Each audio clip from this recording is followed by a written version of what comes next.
Now, Kenya's push to boost food production is testing one of its boldest bets in the arid lowlands of the coast.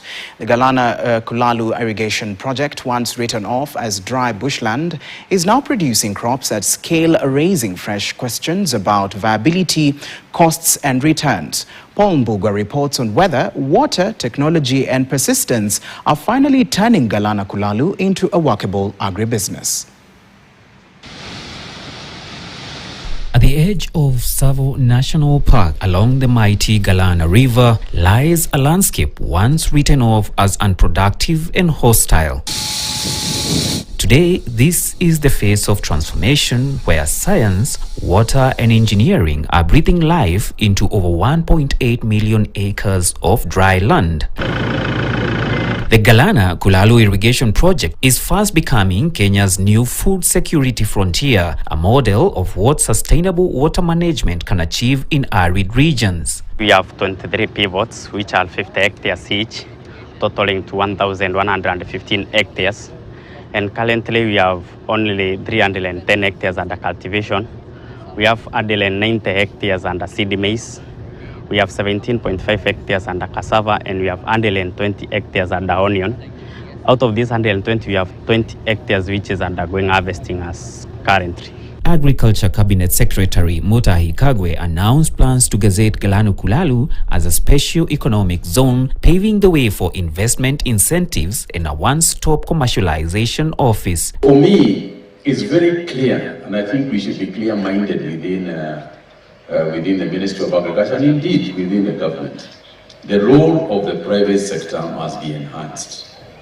We must enhance. We must look for ways and means of ensuring that the government facilitates and regulates unless the private sector does its bit. Among the farms leading the charge is Nyumba Agri, which is leasing 300,000 acres within the project. Their ambitious plan, launched in early 2023, aims to turn Galana Kulalu into a reliable food production zone capable of feeding millions. And our main goals were to create a better place than it was by improving the soil, by using the infrastructure and the water from the river to reserve that and use that in a large scale.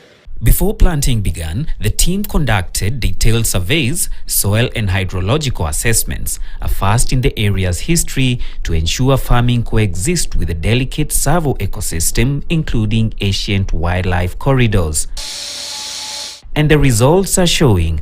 Over 200 acres of maize and 75 acres of onions have already been harvested, early proof that the desert can indeed bloom. The advantage of having an irrigation system, it's you can plant yourself throughout the year. You don't have like specific seasons when you're supposed to plant. So you can be having a production throughout the year from January to December. By mechanizing not the bigger equipment, but the more mechanized you go, the better land preparation you can do, the better seed beds you have, the better plant populations you have when you're planting. At the end of the day, it all comes back to production yields. Now, construction is underway for the 14th reservoir, 6 kilometers long and capable of holding 6 million cubic meters of water, a game changer that will expand irrigation across thousands more acres.